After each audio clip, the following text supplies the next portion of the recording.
অনেক বাচ্চারাই রয়েছে যারা দুধ খেতে একদমই ভালোবাসে না, কিন্তু দুধের তৈরি যে কোনো জিনিসই খুবই চেটেপুটে খায়। নমস্কার বন্ধুরা, অল টাইম রান্না চ্যানেলে আপনাদের স্বাগত জানাই। আজকের রেসিপিটি হলো সিমই, যেটি করেছি দুধ দিয়ে, যেটি বাচ্চা কিংবা বড় সবাই কিন্তু চেটেপুটেই খায়। তো চলুন রেসিপিটি কীভাবে করেছি সেটাই এখন দেখাই। প্রথমে নিয়েছি এই 10 টাকা দামের একটা সিমইয়ের প্যাকেট, আর তার সঙ্গে নিয়েছি তেজপাতা আর এলাচ। সামান্য কয়েকটি উপকরণ দিয়েই করব। প্যাকেট কেটে সিমইগুলোকে একটি পাত্রে রেখে দিলাম। এখানে নিয়েছি দুধ, যেটি নিয়েছি গরুর।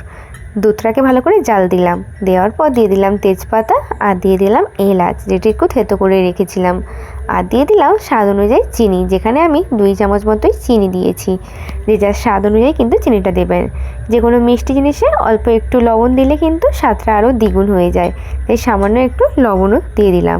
দেওয়ার পর একটু চামচ দিয়ে ভালো করে নাড়িয়ে চাড়িয়ে ফুটতে এটি রেখে দিলাম।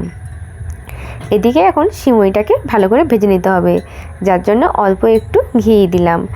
ঘি একটু গরম হয়ে গেলেই দিয়ে দিলাম সিমই। হালকা করে একটু নাড়িয়ে চাড়িয়ে নিতে হবে, আর এটি করতে হবে লো টু মিডিয়াম ফ্লেমে।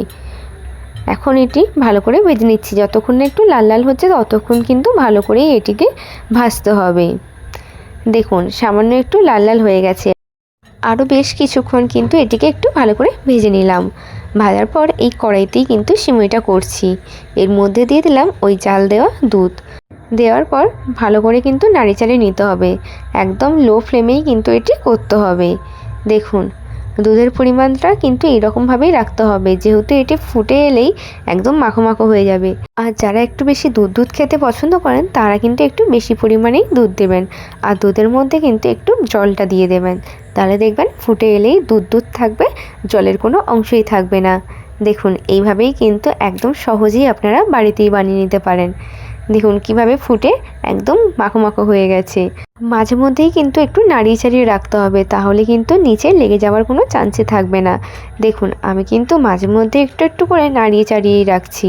বেশ করে নাড়িয়ে চাড়িয়ে দেখছি একদম কিন্তু গাঢ় হয়ে গেছে, তাই এটিকে কিন্তু আর বেশি ফোটাবো না।